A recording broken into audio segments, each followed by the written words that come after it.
സ്നേഹമുള്ള മുത്തശ്ശി അറിയാൻ. മുത്തശ്ശിക്ക് സുഖമല്ലേ? ഞാൻ നല്ലൊരു ബാങ്കിൽ ജോലിക്ക് കയറി, വാടകയ്ക്കൊരു വീടെടുത്ത് സെറ്റിലായി. ഇവിടെ മനസ്സിന് ഇഷ്ടപ്പെട്ടൊരു പെണ്ണിനെ കണ്ടുവച്ചിട്ടുണ്ട്. അവളുടെ സമ്മതം കിട്ടിയാലുടനെ മുത്തശ്ശി ആഗ്രഹിച്ച പോലെ തന്നെ എന്റെ കല്യാണം നടക്കും. എന്റെ ഈശ്വര, എന്റെ കൊച്ചുമോനെ ഇപ്പോഴെങ്കിലും ഒരു കല്യാണം കഴിക്കാൻ ആഗ്രഹം തോന്നിയല്ലോ, അത് മതി.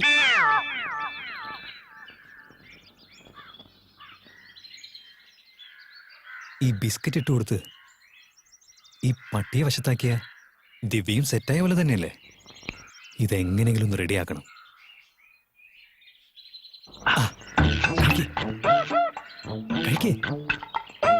Hello, come കഴിക്കടാ.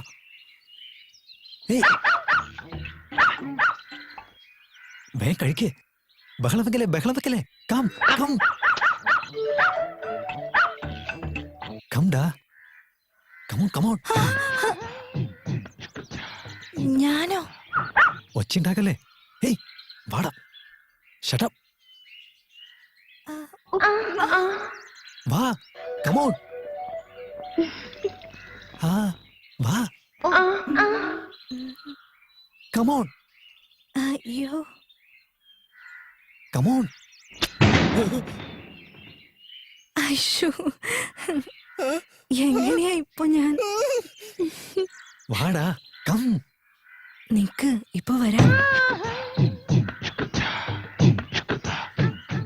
ഇത് അവളെക്കാളും വാശി കാണിക്കാണല്ലോ. നടപടിയാവില്ല. വന്നല്ലോ. നിങ്ങള് വിളിച്ചപ്പോ ഞാൻ വരാൻ പറ്റില്ലെന്ന് പറയാൻ പറ്റാത്തതുകൊണ്ട് വന്നത്. അയ്യോ അതല്ല, നിങ്ങൾ എന്നെ ഇങ്ങനെയും അങ്ങനെയല്ല, അങ്ങനെയും ഒക്കെ വിളിക്കാനുള്ള സമയം കഴിഞ്ഞു പോയില്ലേ? അയ്യോ, ഞാൻ വിളിച്ചത് നിങ്ങളെയല്ല. നിങ്ങൾക്കറിയോ, എന്റെ കോളേജ് സമയത്ത് എല്ലാവരും എന്നെ ശ്രീദേവി എന്ന് കൊഞ്ചലോടെ വിളിക്കുമായിരുന്നു. അപ്പോഴൊക്കെ ഞാൻ ഒരു മമ്മൂട്ടിയോ ഒരു മോഹൻലാലോ ഒക്കെ ആയിരിക്കും എന്റെ ഹസ്ബൻഡായിട്ട് വരുന്നതെന്ന് ഞാൻ പ്രതീക്ഷിച്ചിരുന്നു. ബട്ട് എന്റെ പ്രതീക്ഷകളെല്ലാം തെറ്റി. ആ മണ്ടൻ രാജപ്പന്റെ മുന്നിൽ എന്റെ കഴുത്ത് നീട്ടിക്കൊടുക്കേണ്ട അവസ്ഥ വന്നു. ഇപ്പൊ നിങ്ങൾ എന്നെ വാ എന്ന് പറഞ്ഞു വിളിച്ചാലും അതിനുള്ള സ്വാതന്ത്ര്യം എനിക്കില്ല. ഞാൻ കമ്മിറ്റഡ് ആയി പോയി. ഇപ്പൊ എന്റെ all copyrights controlled by my husband. അതല്ല ഞാൻ. ഓ നോ, ഞാൻ വിളിച്ചത് വിളിക്കുന്നതിൽ തെറ്റില്ല. But you are too late. 20 വർഷങ്ങൾക്ക് മുൻപ് നിങ്ങൾ വിളിച്ചിരുന്നെങ്കിൽ ഒരു പക്ഷെ നിങ്ങൾക്ക് ആ ഒരു ചാൻസ് കിട്ടുമായിരുന്നു. പക്ഷെ ഇപ്പൊ എന്റെ ജീവിതം എന്റെ ഭർത്താവിന്റെ സൂട്ട് കേസിന്റെ അകത്തിരിക്കുക. അതിന്റെ ചാവിയാണെങ്കിൽ അങ്ങേരുടെ പോക്കറ്റിന്റെ അകത്തിരിക്കുക. ഇപ്പൊ എന്റെ ജീവിതം ഉണ്ടല്ലോ, ആ സൂട്ട് കേസിന് മാത്രം സ്വന്തം. ഇനി ഒന്നും പറയരുത്, എന്നെ കൊണ്ട് സഹിക്കാൻ പറ്റില്ല. അയ്യോ, ഞാൻ പറയുന്നത് മനസ്സിലാക്ക്. വേണ്ടെന്നേ. Excellent, marvellous, beautiful. എന്തൊരു പെർഫോമൻസാ രണ്ടാളും. എടീ, അവൻ കൈകൊണ്ട് ഇങ്ങനെ കാണിച്ചപ്പോ നീ ഇങ്ങനെ കുണുങ്ങി വന്ന് നിൽക്കുകയാണല്ലോ. നിന്റെ കോപ്പിറൈറ്റ് ഒക്കെ എന്റെ സൂട്ട് കേസിനകത്താ. എന്താടി, ഞാൻ സൂട്ട് കേസ് ആണെങ്കിലേ ഇവനെന്താ VIP ട്രോളി ബാഗ് ആണ്. കുറച്ചു നേരത്തേക്ക് മൂലയിലോട്ട് മാറിക്കടാ. ആരാ കോളനിക്കകത്ത് ഇടിയപ്പം വെക്കുന്നത്? മിസ്റ്റർ രാജപ്പൻ, എന്തിനാണ് ആ പെൺകുട്ടിയെ വെറുതെ സംശയിക്കുന്നത്? വെടിവെച്ച് കൊന്നുകളയേ. മിലിറ്ററിക്കാരനായിട്ട് ഇങ്ങനെ സംസാരിക്കുന്നേ? പട്ടാപ്പകൽ എന്റെ ഭാര്യയെ കൈവീശി ഇങ്ങനെ വിളിച്ചോണ്ടിരിക്കുക. അവനെ എല്ലോടോ വെടിവെച്ച് കൊല്ലണ്ടേ? ഇവിടെ എന്താണ് ഗലാട്ട? ഇവിടെ കൊഴുക്കട്ട. മിണ്ടാതിരിക്കൂ. ആ ചെറുക്കൻ ഒരു തങ്ക കുഴന്തേമാരി നടന്നു പോകുമ്പോ ആരുടെയും മുഖത്ത് നോക്കില്ല. പിന്നെ എതുക്ക് ചീത്ത പറയണം? വാ മൂടുങ്കോ.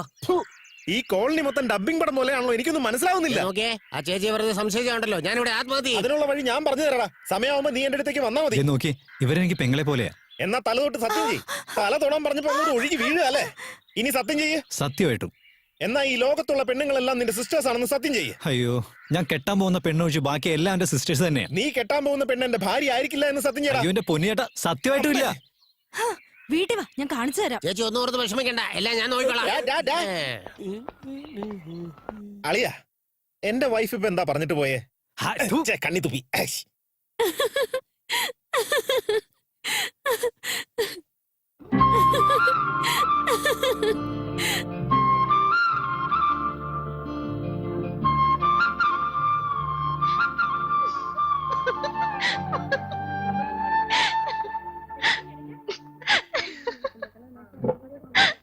ഹലോ, എന്തിനാ എന്നെ നോക്കി ചിരിക്കുന്നേ?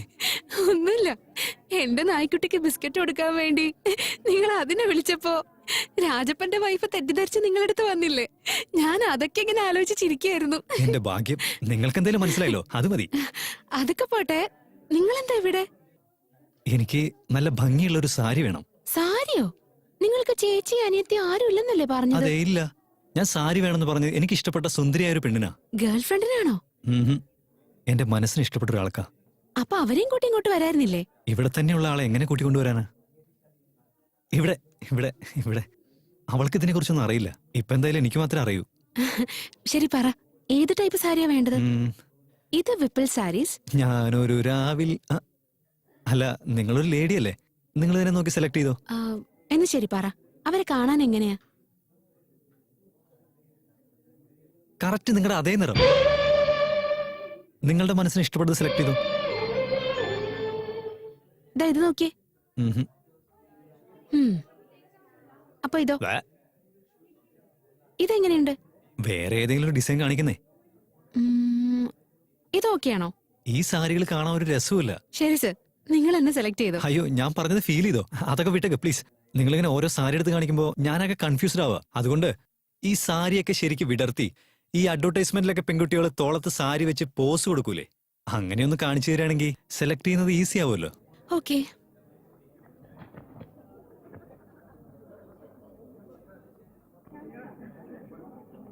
ഇതെങ്ങനെയുണ്ട്?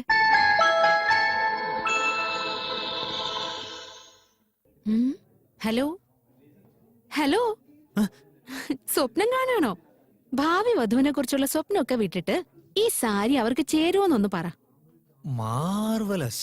എന്റെ അമ്മേ, നിങ്ങള് ഭയങ്കര ലക്കിയാണ് കേട്ടോ. ഈ ഡിസൈനിൽ ഈ ഒരു സാരി മാത്രമേ ഉള്ളൂ. You very very lucky. ഞാൻ എപ്പോഴും ലക്കി തന്നെയാ. എന്നിറങ്ങട്ടെ. ആ ശരി. ആരാ മോളെ അത്? നിന്റെ സൗന്ദര്യത്തെ കുറിച്ചൊന്ന് സൂചിപ്പിച്ച് പറഞ്ഞു കഴിഞ്ഞിട്ട് സാരിയും വാങ്ങിച്ചൊരു പൂവാലിനെ പോലെ പോകുന്നുണ്ടല്ലോ. ചേച്ചേ, അയാൾ അങ്ങനെയുള്ള ഒരാളല്ല മാഡം. എന്റെ വീടിനടുത്താ താമസിക്കുന്നേ. ഓ, അങ്ങനെയാണോ? ആള് ഭയങ്കര പാവാ. മനസ്സിലൊന്നും വെച്ചേക്കില്ല. എപ്പോഴും എന്തെങ്കിലുമൊക്കെ പറഞ്ഞുകൊണ്ടിരിക്കും. കൊള്ളാവല്ലോ, വാദോരാതെ പറയുന്നുണ്ട്. അമ്മക്കുട്ടി, വേലക്കാരോട് പറഞ്ഞ കൊണ്ടുപോകാനുള്ള സാധനങ്ങളൊക്കെ കൃത്യമായിട്ട് അടുക്കി വെക്കാൻ പറ. എടാ ഇസ്തിരി, പിക്നിക്കിന് കൊണ്ടുപോകാനുള്ള ഷീറ്റും ബാക്കിയുള്ള സാധനങ്ങളൊക്കെ നന്നായിട്ട് തേച്ച് മടക്കി കൊണ്ടുപോവാ. പക്ഷെ എനിക്ക് ഫ്രണ്ട് സീറ്റ് തരണം. ഡോണ്ട് വരി, ഡ്രൈവറെ ഇറക്കി വിട്ട് നിന്നെ ആ സീറ്റിൽ ഇരുത്താം. അതെ മോളെ, എന്താ റെഡി ആയിട്ടുള്ളേ? ഞാനുണ്ട്. നിന്റെ കാര്യമല്ല, ബാക്കിയുള്ള ഐറ്റംസ്. അതാണോ ചേട്ടാ? തേങ്ങാപ്പുട്ട്, അപ്പം, കപ്പപ്പുഴുക്ക് എല്ലാം റെഡിയാക്കാം. അതിപ്പോ കപ്പയോ തൊപ്പയോ നാളെ പിക്നിക് ടൈമിൽ റെഡി ആയിരിക്കും. ആ യങ് മാൻ, നാളെ നമ്മുടെ കോളനിയിൽ എല്ലാവരും പിക്നിക്കിന് പോകുന്നു. നീ പോരുന്നോ? Sorry sir, year ending auditing ഉണ്ട്, എന്നെ കൊണ്ട് വരാൻ പറ്റില്ല. ഞാൻ വിളിച്ചാലും വരില്ലേ? ഇംപോസിബിൾ. ഇത് നിനക്കൊരു നഷ്ടമാ. ജീവിതത്തിൽ ഒരു കളർഫുൾ ടൈമാണ് വേസ്റ്റ് ആക്കുന്നത്. നമസ്കാരം ജാനകിയമ്മേ. നിങ്ങളുടെ കൈകൊണ്ട് തരുന്ന ഭക്ഷണം കഴിച്ചാ മനസ്സിന് പോലും സുഖമാ. എന്താ അല്ലേ, എന്തൊരു മണം, എന്തൊരു രുചി. സത്യം പറയുവാണെങ്കിൽ നിങ്ങൾ ഉണ്ടാക്കുന്ന ഭക്ഷണം കഴിക്കാൻ വേണ്ടിയാണ് ഈ പിക്നിക്ക് തന്നെ റെഡിയാക്കിയത്. അപ്പൊ നാളെ റെഡി ആയിരിക്കണം കേട്ടോ. അങ്കിൾ, ഞാനും അമ്മയും എന്റെ വണ്ടി തന്നെ വന്നോളാം. ഇവിടെ അടുത്ത് തന്നെയല്ലേ? നോ നോ നോ നോ, ഞാൻ ഏർപ്പാട് ചെയ്തിരിക്കുന്ന മിലിറ്ററി ബസ്സിലാണ് എല്ലാവരും പോകുന്നത്. Okay, no dogs please. Major sir. നശിപ്പിച്ചു. ആരുടെ പുറകിൽ വിളിക്കുന്നത്? സാർ സാർ, ഞാനും വരുന്നുണ്ട്. Please sir, please. വരുന്നില്ലെന്ന് പറഞ്ഞിട്ട് ഇപ്പൊ എന്ത് പറ്റി? നിങ്ങൾ പിക്നിക് എന്നാണ് പറഞ്ഞത്. പിന്നത്തെ പദയാത്ര എന്നാണോ? അയ്യോ, ഞാനെന്തോ മീറ്റിംഗ് ആണെന്ന് വിചാരിച്ചേ. ഞാനും വരാം sir. Please sir, please. I am sorry. Military discipline പ്രകാരം ഒരിക്കൽ നോ എന്ന് പറഞ്ഞാൽ പിന്നെ നടക്കില്ല. അങ്ങനെ നടക്കില്ല എന്ന് പറയാൻ താൻ ആരടോ? എങ്ങോട്ടെങ്കിലും പോവുകയാണെങ്കിൽ എന്റെ പെണ്ണുമ്പിള്ളയുടെ സേഫ്റ്റി നോക്കാൻ എന്റെ അളിയെ മാത്രമേ ഉള്ളൂ. അങ്ങനെ അവൻ വരുന്നില്ലെങ്കിൽ ഈ പിക്നിക്ക് ക്യാൻസൽ ചെയ്യാ. Shut up. ഇത് ക്യാൻസൽ ചെയ്യാൻ നീ ആരാടാ? ഓക്കെ പറയാൻ താൻ ആരടോ? Major cooker. Sir sir, picnic ഒന്നും ക്യാൻസൽ ചെയ്യണ്ട സാർ. നാളെ പിക്നിക്കിൽ മേജർ ആണെന്ന രീതിയിൽ ഞങ്ങൾ എല്ലാവരും ബഹുമാനിക്കാം. പ്ലീസ്, ഞാനും വരട്ടെ സാർ. ബഹുമാനിക്കോ? പിന്നെ എപ്പ മേലോട്ട് പോകുന്ന അറിയാത്ത ആൾക്കാരെ നമ്മൾ ബഹുമാനിക്കണ്ടേ? പിന്നെ തുപ്പി. ഓക്കെ, എമർജൻസി കോട്ടായില് എന്റെ പേഴ്സണൽ ഇൻഫ്ലുവൻസ് ചെലുത്തി നിന്നെ ഞാൻ കൊണ്ടുപോകാം. താനൊരു കുക്കാണെന്നുള്ള കാര്യം ഇടയ്ക്കിടയ്ക്ക് മറന്നു പോകുന്നേ.